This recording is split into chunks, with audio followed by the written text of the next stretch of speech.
नमस्कार जय जगन्नाथ आम चैनल को आपण मानकु बहुत बहुत स्वागत। सांग माने 29 मार्च 2025 को लागिबाकू जाउछि एही वर्षर प्रथम सूर्यपराग एवं एही दिन चैत्र अमावास्या पड़ुअछि शनिवार पड़ुअछि एवं खास कथा एहा अटे कि एही दिन शनिंकर राशि मध्य परिवर्तन हेउअछि जहा फलरे राशि चक्र रे थिबा 12 गोटी राशि मध्यरु मात्र 6 गोटी राशिर व्यक्ति विशेष मानकर जीवन पूरापूरी बदलिबाकू जाउअछि।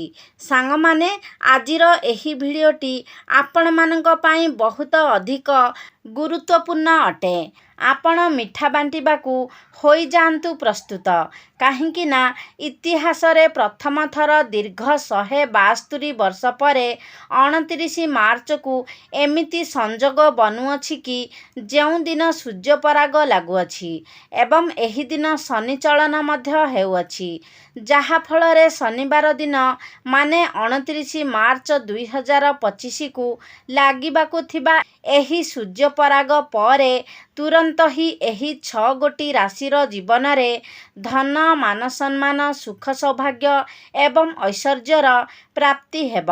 शास्त्र अनुसारे एही 6 गोटी राशिर भाग्य पूरापूरी बदलिबाकू जाउअछि। ना केवल एमानंकर नवग्रह एमानंकर साथ देबा आरंभ करिदेबे बरन एमानंकू एमानंकर जीवन रे अपार खुशीर प्राप्ति हेबाकू जाउअछि।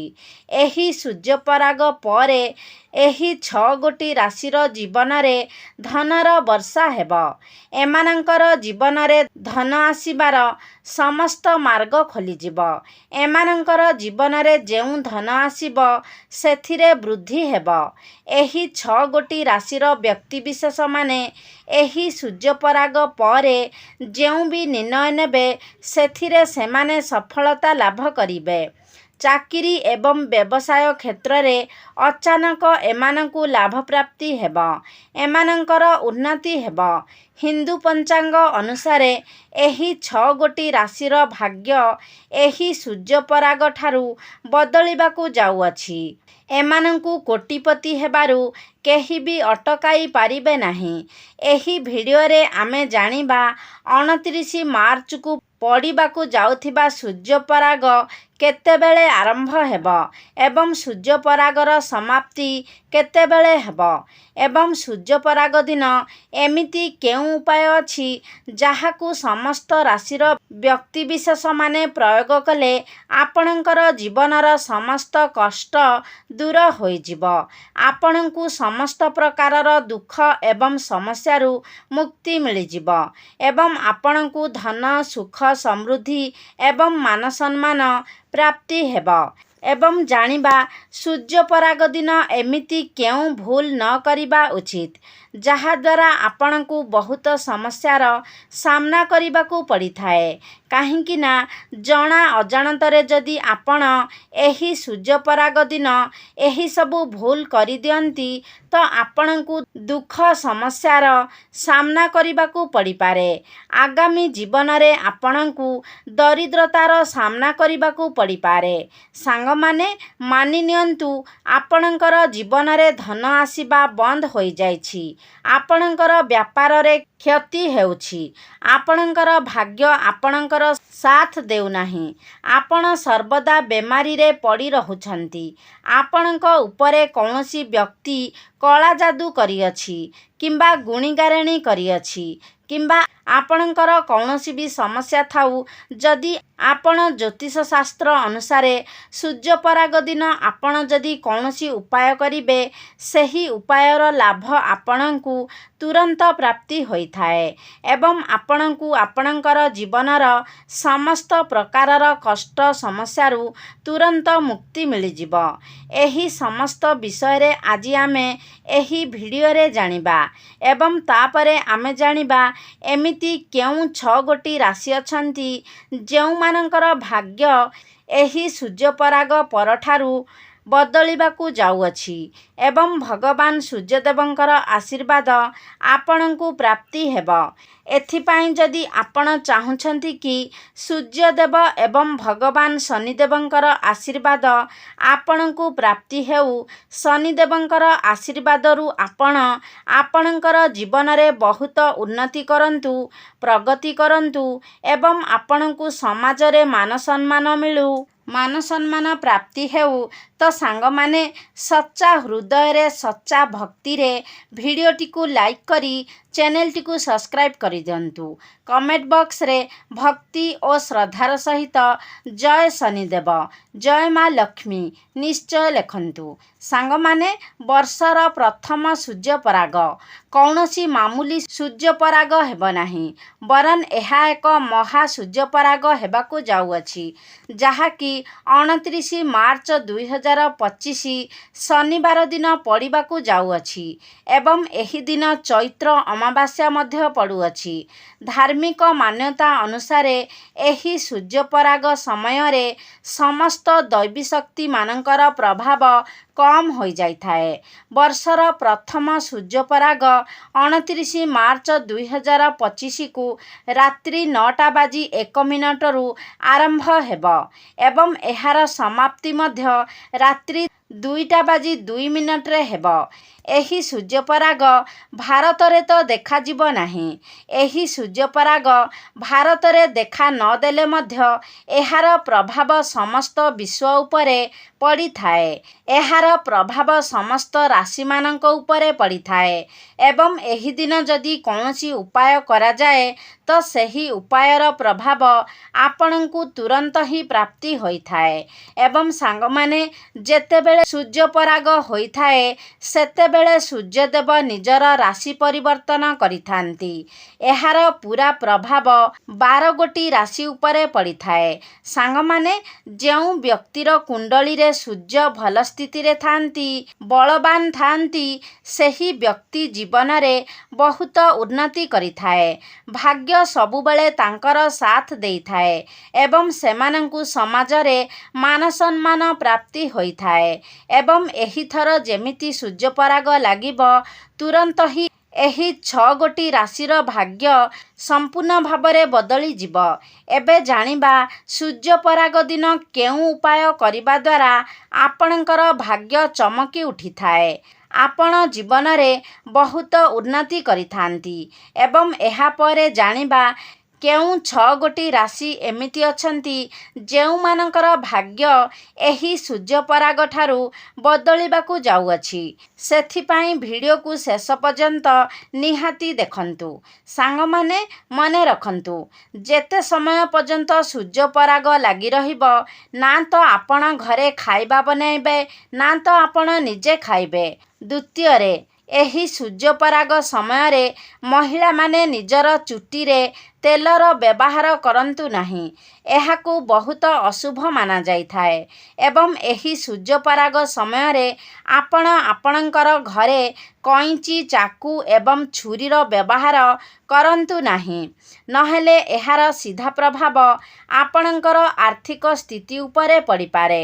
ଏବଂ ଆପଣଙ୍କର ଯଦି ବିବାହ ହୋଇସାରିଛି ତ ଆପଣ ଏହି ସୂର୍ଯ୍ୟପରାଗ ସମୟରେ ଭୁଲରେ ବି ଶାରୀରିକ ସମ୍ପର୍କ ରଖନ୍ତୁ ନାହିଁ। ଏହାଦ୍ୱାରା ଆପଣଙ୍କୁ କେତେ ପ୍ରକାରର ଦୋଷର ସାମ୍ନା କରିବାକୁ ପଡ଼ିବ। ସବୁଠାରୁ ପ୍ରଥମ ଉପାୟ ଯାହା ଆମେ ଆପଣଙ୍କୁ କହିବାକୁ ଯାଉଛୁ, ତାହା ହେଉଛି କରଜରୁ ମୁକ୍ତି ପାଇବାର ମହା ଉପାୟ। ସାଙ୍ଗମାନେ, ମାନିନିଅନ୍ତୁ ଆପଣ କୌଣସି ଏମିତି କରଜ ନେଇଛନ୍ତି ଯାହାକୁ ଆପଣ ଯେତେ ଚେଷ୍ଟା କଲେ ମଧ୍ୟ ଶୁଝିପାରୁ ନାହାନ୍ତି। ଦିନକୁ ଦିନ ଆପଣଙ୍କର ଚିନ୍ତା ବଢ଼ିବାକୁ ଯାଉଅଛି, ଆପଣ ଆର୍ଥିକ କଷ୍ଟରେ ଫସିଯାଇଛନ୍ତି ଏବଂ ଆପଣଙ୍କର ଜୀବନରେ ଧନ ଆସିବା ବନ୍ଦ ହୋଇଯାଇଛି ଏବଂ ଆପଣ ଏହିସବୁ ଜିନିଷକୁ ନେଇ ବହୁତ ଚିନ୍ତାରେ ଅଛନ୍ତି।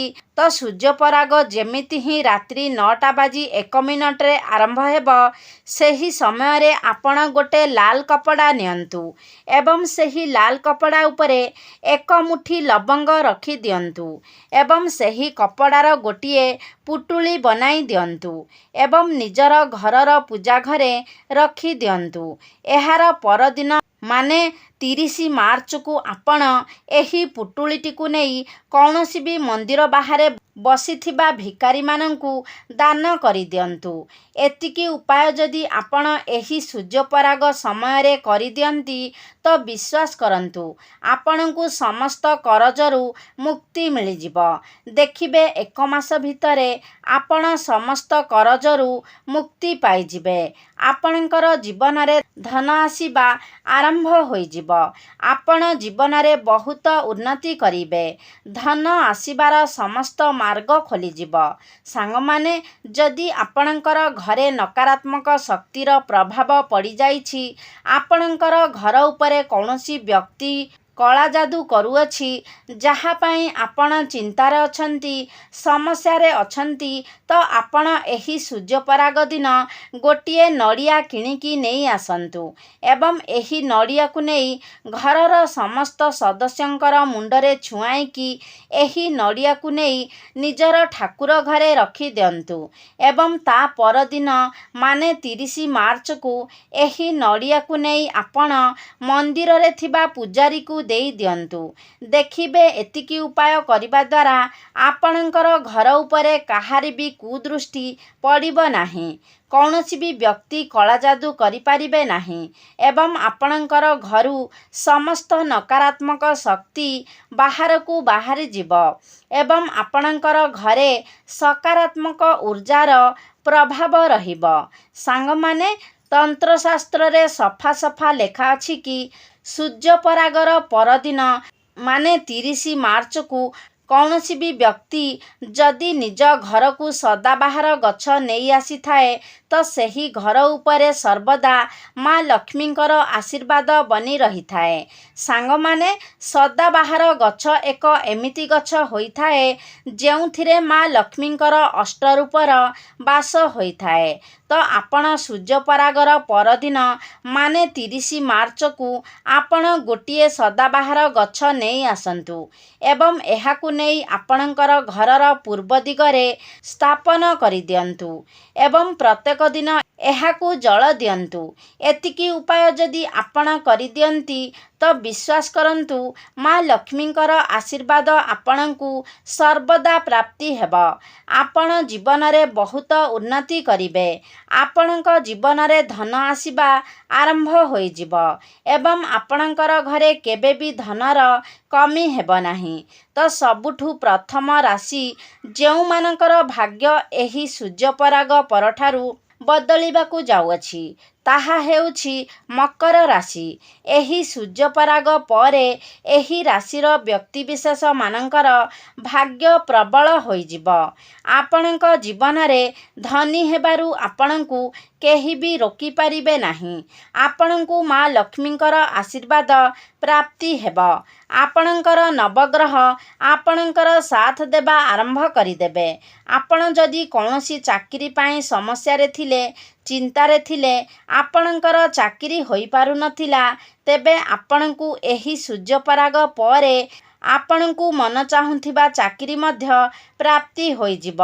ଭଗବାନ ସୂର୍ଯ୍ୟଦେବଙ୍କର ଆଶୀର୍ବାଦରୁ ଆପଣଙ୍କର ଜୀବନରେ ଏକ ଏମିତି ପରିବର୍ତ୍ତନ ହେବାକୁ ଯାଉଅଛି କି ଯାହାଫଳରେ ଆପଣଙ୍କର ଜୀବନରେ ଥିବା ସମସ୍ତ ସମସ୍ୟା ଦୂର ହୋଇଯିବ। ବ୍ୟାପାର ବାଣିଜ୍ୟ କ୍ଷେତ୍ରରେ ଆପଣ ଯଥେଷ୍ଟ ଉନ୍ନତି କରିବେ। ପୂରାପୂରି ଭାବରେ ଆପଣଙ୍କର ଭାଗ୍ୟ ବଦଳିଯିବ।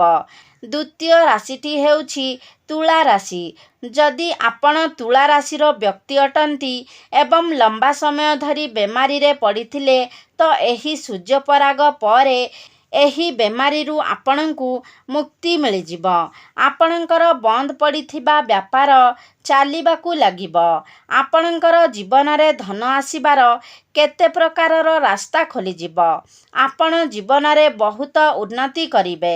ଭଗବାନ ସୂର୍ଯ୍ୟଦେବଙ୍କର ଆଶୀର୍ବାଦରୁ ଏହି ସୂର୍ଯ୍ୟପରାଗ ପରେ ତୁଳା ରାଶିର ବ୍ୟକ୍ତିବିଶେଷମାନେ ଯଦି କୌଣସି ବ୍ୟାପାର ବାଣିଜ୍ୟ ଆରମ୍ଭ କରିବାକୁ ଯାଉଛନ୍ତି, ତାହେଲେ ସେଥିରେ ଆପଣ ନିଶ୍ଚୟ ସଫଳତା ପାଇବେ। ଯଦି ଆପଣ କନ୍ୟା ରାଶିର ବ୍ୟକ୍ତିବିଶେଷ ଅଟନ୍ତି ତ ଏହି ସୂର୍ଯ୍ୟପରାଗ ପରେ ଆପଣଙ୍କର ବିଦେଶ ଯାତ୍ରା କରିବାର ଯୋଗ ବନୁଅଛି। ଆପଣଙ୍କୁ ରାଜନୈତିକ ଲାଭ ହେବ ଏବଂ ଆପଣଙ୍କର ଶତ୍ରୁମାନଙ୍କର ବିନାଶ ହେବ। ଆପଣଙ୍କୁ ସମସ୍ତ କରଜରୁ ମୁକ୍ତି ମିଳିଯିବ। ଆପଣ ଶିକ୍ଷା କ୍ଷେତ୍ରରେ ବହୁତ ଉନ୍ନତି କରିବେ। ବ୍ୟାପାର ବାଣିଜ୍ୟ କରୁଥିଲେ ସେଥିରେ ମଧ୍ୟ ଆପଣଙ୍କୁ ସଫଳତା ପ୍ରାପ୍ତି ହେବ। ନୂତନ ଚାକିରି ମଧ୍ୟ ପ୍ରାପ୍ତି ହେବ ଏବଂ ଚାକିରି କରୁଥିଲେ ସେଥିରେ ପ୍ରମୋଶନ ହେବାର ମଧ୍ୟ ଯୋଗ ବନୁଅଛି। ସୂର୍ଯ୍ୟଦେବଙ୍କର ଆଶୀର୍ବାଦରୁ ଆପଣଙ୍କର ଭାଗ୍ୟ ଚମକି ଉଠିବ। ଯଦି ଆପଣ ମେଷ ରାଶିର ବ୍ୟକ୍ତିବିଶେଷ ଅଟନ୍ତି ଏବଂ ଲମ୍ବା ସମୟ ଧରି ଚାକିରି ପାଇଁ ପ୍ରୟାସ କରୁଥିଲେ ତ ଏହି ସୂର୍ଯ୍ୟପରାଗ ପରେ ଆପଣଙ୍କୁ ମନ ଚାହୁଁଥିବା ଚାକିରି ମଧ୍ୟ ପ୍ରାପ୍ତି ହୋଇଯିବ। ମେଷ ରାଶିର ବ୍ୟକ୍ତିବିଶେଷଙ୍କ ଜୀବନରେ ଏହି ସୂର୍ଯ୍ୟପରାଗ ପରେ ଏକ ଚମତ୍କାରୀ ପରିବର୍ତ୍ତନ ହେବାକୁ ଯାଉଅଛି। ଆପଣଙ୍କର ଜୀବନ ପୂରାପୂରି ବଦଳିବାକୁ ଯାଉଛି। ଏହି ସୂର୍ଯ୍ୟପରାଗ ପରେ ଆପଣଙ୍କର ବିବାହର ଯୋଗ ମଧ୍ୟ ବନୁଅଛି। ଆପଣ ଯଦି କୌଣସି ଜମି କିଣାବିକା କରିବାକୁ ଚାହୁଁଥିଲେ ତାହେଲେ ଏହି ସୂର୍ଯ୍ୟପରାଗ ପରର ସମୟ ଆପଣଙ୍କ ପାଇଁ ବହୁତ ଭଲ ଅଛି। ଆପଣ କୌଣସି ନୂତନ ଯାନବାହନ କ୍ରୟ ବିକ୍ରୟ କରିପାରନ୍ତି। ନୂତନ ଘର ବା ଜମି ଇତ୍ୟାଦି କିଣିପାରନ୍ତି।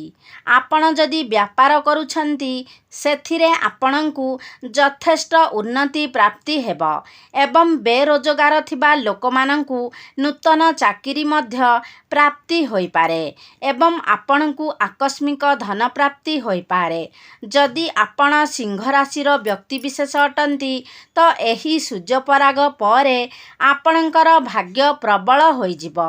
ଆପଣ ଯେଉଁ ବି କାର୍ଯ୍ୟ ଆରମ୍ଭ କରିବେ ସେଥିରେ ଆପଣଙ୍କୁ ସଫଳତା ଅବଶ୍ୟ ପ୍ରାପ୍ତି ହେବ। ଆପଣଙ୍କୁ ନୂତନ ଚାକିରି ପ୍ରାପ୍ତି ହୋଇପାରେ। ଆପଣଙ୍କୁ ରାଜନୈତିକ ଲାଭ ମଧ୍ୟ ପ୍ରାପ୍ତି ହେବ। ସମାଜରେ ଆପଣଙ୍କର ମାନସମ୍ମାନ ବଢ଼ିବ। ମନ ଚାହୁଁଥିବା ସମ୍ପତ୍ତି ମଧ୍ୟ ଆପଣଙ୍କୁ ପ୍ରାପ୍ତି ହେବ। ବ୍ୟାପାର ବାଣିଜ୍ୟରେ ମଧ୍ୟ ଆପଣଙ୍କୁ ସଫଳତା ପ୍ରାପ୍ତି ହେବ ଏବଂ ଦୂର ସ୍ଥାନକୁ ଯାତ୍ରା କରିବାର ମଧ୍ୟ ଯୋଗ ବନୁଅଛି। ଏହି ସୂର୍ଯ୍ୟପରାଗ ପରେ ଆପଣଙ୍କର ମନର ଇଚ୍ଛା ପୂରଣ ହେବାକୁ ଯାଉଛି। ଆପଣଙ୍କୁ ଆକସ୍ମିକ ଧନ ପ୍ରାପ୍ତି ହୋଇପାରେ। ଯଦି ଆପଣଙ୍କର କୁମ୍ଭ ରାଶି ହୋଇଥାଏ ତାହେଲେ ଏହି ସୂର୍ଯ୍ୟପରାଗ ପରେ ଆପଣଙ୍କର ଭାଗ୍ୟ ପୂରାପୂରି ବଦଳିବାକୁ ଯାଉଅଛି। ଆପଣଙ୍କ ଉପରେ ମା ଲକ୍ଷ୍ମୀଙ୍କର ଆଶୀର୍ବାଦ ରହିବାକୁ ଯାଉଅଛି ଯାହାଫଳରେ ଆପଣଙ୍କର ଜୀବନରେ ଧନ ଆସିବାର ସମସ୍ତ ମାର୍ଗ ଖୋଲିଯିବ। ଯେଉଁମାନେ ବେରୋଜଗାର ଅଛନ୍ତି, ଯେଉଁମାନଙ୍କୁ କୌଣସି କର୍ମ ପ୍ରାପ୍ତି ହେଉନାହିଁ ତ ସେମାନଙ୍କୁ ନୂତନ କର୍ମ ପ୍ରାପ୍ତି ହୋଇପାରେ ଏବଂ ଯେଉଁମାନେ ବ୍ୟାପାର ବାଣିଜ୍ୟ କରୁଛନ୍ତି ସେମାନଙ୍କୁ ସେଥିରେ ଯଥେଷ୍ଟ ଫାଇଦା ମିଳିବ। ଚାକିରି କ୍ଷେତ୍ରରେ ଏମାନଙ୍କୁ ପ୍ରମୋଶନ ହେବାର ମଧ୍ୟ ଯୋଗ ବନୁଅଛି। ସମାଜରେ ଏମାନଙ୍କର ମାନସମ୍ମାନ ପ୍ରତିଷ୍ଠା ବଢ଼ିବ। ତେବେ ସାଙ୍ଗମାନେ, ଆଶା କରୁଛି ଆଜିର ଭିଡ଼ିଓଟି ଆପଣମାନଙ୍କୁ ନିଶ୍ଚିତ ଭାବରେ ଭଲ ଲାଗିଥିବ। ଯଦି ଭଲ ଲାଗିଛି ତାହେଲେ ଲାଇକ୍, ସେୟାର, ସବସ୍କ୍ରାଇବ୍ ନିହାତି ଭାବରେ କରନ୍ତୁ।